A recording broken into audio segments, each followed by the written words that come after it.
وہ روز ایکسپوز ہو رہے ہیں جو بینچ بنتے ہیں وہ کس طرح ہم خیال ججز، یعنی جو کچھ وہ اس وقت وہ قاضی صاحب جو نقطہ نظر بیان کرتے رہے، آسما جہانگیر سیمینار کے اندر جو کچھ انہوں نے کہا، پھر مختلف ایک انٹرویو کے اندر جو کچھ انہوں نے کہا، ان کے جو کورٹ رپورٹر کے بیس میں کڑچھے چمچے ہیں، اور کل ایک جو چمچہ ہے اس کو تو حسنات ملک جو ہے جو صحافی ہیں بڑے وہ کول مائنڈڈ آدمی ہیں، لیکن وہ بھی کہہ چکے ہیں یار اتنی تو نہیں، مطلب ہے ہم کوئی، آپ تو پی آر او ہیں تو، لیکن ہم اس سطح پہ تو نہیں جا سکتے کہ قاضی صاحب جو کچھ کر رہے ہیں، تو ان کی بھی آپس میں لڑائی جو ہے ابھی بڑھتی جا رہی ہے۔ اب قاضی صاحب نے جو فوجی عدالتوں کے اندر یہ توقع تھی کہ چونکہ پہلے جو جسٹس اعجاز الاحسن صاحب نے فیصلہ دیا ہے کہ فوجی عدالتوں میں سویلینز کا ٹرائل نہیں ہو سکتا، کیونکہ پاکستان کی تاریخ کا یہ انتہائی عام ترین مقدمہ ہے، یعنی آئندہ کسی بھی سویلین پر ایسی دفعات لگا کر فوجی عدالتوں کے اندر لے جا کے جو ہے وہ سزائیں دی جا سکتی ہیں، اور فوجی کرنل صاحب جیسے چاہیں وہ سزائیں دیں، کیونکہ عدالت تو وہ اس طریقے سے نہیں ہے، اوپن ٹرائل ہی نہیں ہونا تو جس پر چاہیں، یہ بہت بڑا باریک معاملہ ہے۔ اب یہاں پہ جو ہے وہ توقع تھی کہ کوئی 8-9 رکنی انٹرا کورٹ اپیل کی گئی، اور اس کے اندر بھی شہداء فورم اور بہت سارے آ گئے، وزارتیں آ گئی، وفاق آ گیا، پھر وزارت داخلہ، خارجہ،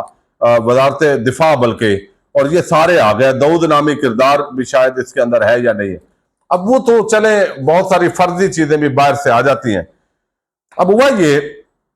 کہ اس میں امید تھی کہ قاضی صاحب آپ گونگے ہیں، بہرے ہیں، آپ کی آنکھیں دیکھتی بھی ہیں، آپ تو بڑے ہیرو بنتے تھے، تو لوگ آپ کے بھی خیالات جاننا چاہتی ہے کہ یہ فوجی عدالتوں کے اندر جو سویلینز کا ٹرائل ہے، اس معاملے کے اندر آپ کیا کہتے تھے اور اب آپ کیا ہیں۔ لیکن قاضی صاحب پتلی گلی سے نکل گئے، ان کا یہ استحقاق ہے، ان کا یہ رائٹ ہے، لیکن اعجاز الاحسن جو آپ اس وقت تو بہانہ بن گیا کہ پریکٹس اینڈ پروسیجر بل جو ہے وہ چونکہ ابھی فیصلہ نہیں ہوا، اس وقت ہی پتلی گلی سے نکلے، آج پھر نکل گئے چیف جسٹس ہوتے ہوئے، اور پھر سب سے عام جو انسانی حقوق کے معاملے پر سب سے عام جج ہے، کسی کو اختلاف ہو اتفاق ہو، وہ جسٹس اطہر من اللہ سے بہتر ابھی تک کوئی جج ان تمام ججز کے اندر نہیں ہے، ان کو بھی اس بینچ کے اندر شامل نہیں کیا گیا۔ کل تو کہا گیا کہ چونکہ جو ہے وہ دوسرے بینچ کے اندر ذوالفقار علی بھٹو کے ساتھ ان کے جو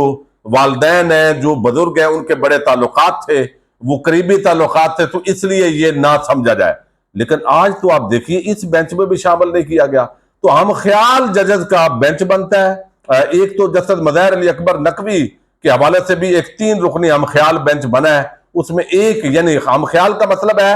2 ججز قاضی گروپ کے اور ایک جو ہے وہ انڈیپینڈنٹ جج ڈال دیں، اور اس کے بعد معاملات کو لے لیں، اور ججز وہ بٹھا دیں جو پہلے ہی مظاہر علی اکبر نقوی کے خلاف ہیں، تو بھائی انہوں نے کیا فیصلہ دینا ہے، پہلے ہی ان کی آپس میں وہ اب یہ انٹرا کورٹ اپیل جی فکس ہو گئی ہے، سپریم کورٹ کی طرف سے 11:30 بجے یہ لگے گی، اور یہ جو ہے 13 دسمبر کو جسٹس سردار طارق مسعود قاضی صاحب کے رائٹ ہینڈ ہے، انہوں نے ریٹائر بھی ہو جانا ہے کچھ عرصے میں، جسٹس امین الدین خان، جسٹس محمد علی مدر، جسٹس سید حسن اظہر رضوی، جسٹس جو ہے وہ مسرت ہلالی، اور جسٹس عرفان صادر خان، 4-2 آپ سمجھ گئے، یعنی یہ ہمارے معزز ججز ہیں۔ تو قاضی صاحب اس بینچ کا حصہ نہیں بنے، جسٹس اطہر من اللہ کو حصہ نہیں بنایا، اور پتلی گلی سے نکلے ہیں، چونکہ قاضی صاحب اسٹیبلشمنٹ سے نہیں بگاڑنا چاہتے، چونکہ اس وقت نواز شریف کی مجبوری ہے، کسی اور کی مجبوری ہے، معاملہ کیا ہے، لیکن ہم خیالات ان کے سننا چاہتے تھے فوجی عدالتوں پر، لیکن وہ قوم معروم رہی ہے۔ اب باجوڑ کے اندر آپ دیکھیے پچھلے 24 گھنٹوں کے اندر جو کچھ تماشا ہوا، جس طریقے سے انسانی حقوق کی پامالیاں ہوئیں، شیر افضل مروت کو گرفتار کرنے کی کوشش ہوئی، ایک بھونڈی قسم کی ان پر ایف آئی آر بھی کاٹ دی گئی ہے کہ انہوں نے یہ ایک کہانی بنا دی گئی ہے بڑی عجیب قسم کی کہ ہم نے وہ کیا، پہرا دیا، تو آگے ہم ناکے پہ تھے تو دیکھا۔ اب عوام نے تو واڑ دیا ہے، وہ کہتے ہیں نا وڑ گیا، جو بولا تھا انہوں نے یہاں پہ جو شیر افضل مروت ہے، اور نظم بھی انہوں نے کل شیئر کی ہے۔ اب عوام تو نکلی ہے بھائی، آپ نے رکاوٹیں کھڑی کی، ڈپٹی کمشنر نے باقاعدہ اعلان کیا، پولیس فورس آپ نے استعمال کر لی، اور اس وقت اداروں کو اور عوام کو یہ لڑانے والے جو کردار ہیں یہ یقیناً پاکستانیوں پر بڑا ظلم کر رہے ہیں. یعنی عوام میں سے ہی پولیس ہے، فوج ہے، دیگر ادارے ہیں، جب ان کو عوام کے سامنے آپ کھڑا کر دیں گے اور مجرموں کے ٹولے کو آپ باقاعدہ پروٹوکول دیں گے، وہی پولیس، وہی ایف سی، وہی دیگر ادارے، وہ جب مجرموں اور قومی چوروں کے ٹولے کو مسلط کرنے کے لیے ان کے جلسوں کے لیے ان کو سیکیورٹی دیں گے، پروٹوکول دیں گے، جنہوں نے پچھلے 50 سال سے پاکستانیوں کی تباہی اور بربادی کا سامان کیا ہے، جنہوں نے پاکستان کو قرضوں کی دل دل میں دھکیلا ہے، جنہوں نے ہر پیدا ہونے والے بچے پر بھی قرض لاد دیا ہے، ان کو پروٹوکول. اور جو پاکستانی ہیں،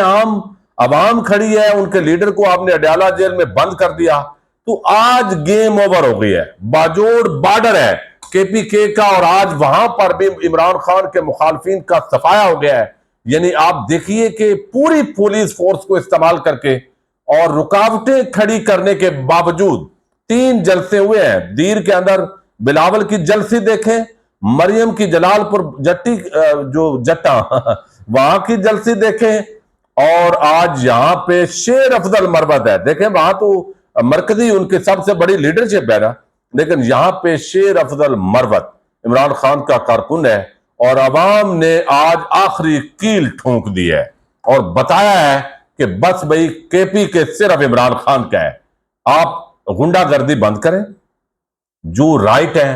آئین اور قانون کے مطابق، اس کے مطابق فیلڈ ملنی چاہیے، سب کو لیول پلینگ فیلڈ ملے. اور اب آپ دیکھ رہے ہیں کہ فضل الرحمان نون لیگ پیپلز پارٹی کے حواریوں کی چیخیں نکلنا شروع ہو گئی ہیں، اور ان کے جو ٹاؤٹ ہے صحافی وہ نئے بیانیے گھڑنا شروع ہو گئے ہیں، اور وہ اب پی ٹی آئی کو دہشت گردی کے ساتھ نتھی کرنے کا پلان بنا رہے ہیں. لیکن پنجاب اور بلوچستان سے بڑے ہی 2 عام جن کو دہشت گردی کے ساتھ بڑے عام کرداروں کو جو نتھی کیا جاتا تھا، وہ 2 مشکوک کردار ان دونوں جماعتوں کے اندر ایک بندہ شامل ہوا ہے، اور ایک نیا پھڈا پڑا ہوا ہے. وہ میں اگلی ویڈیو کے اندر آپ کے سامنے تفصیل رکھوں گا. اجازت دیجیے گا. اللہ حافظ.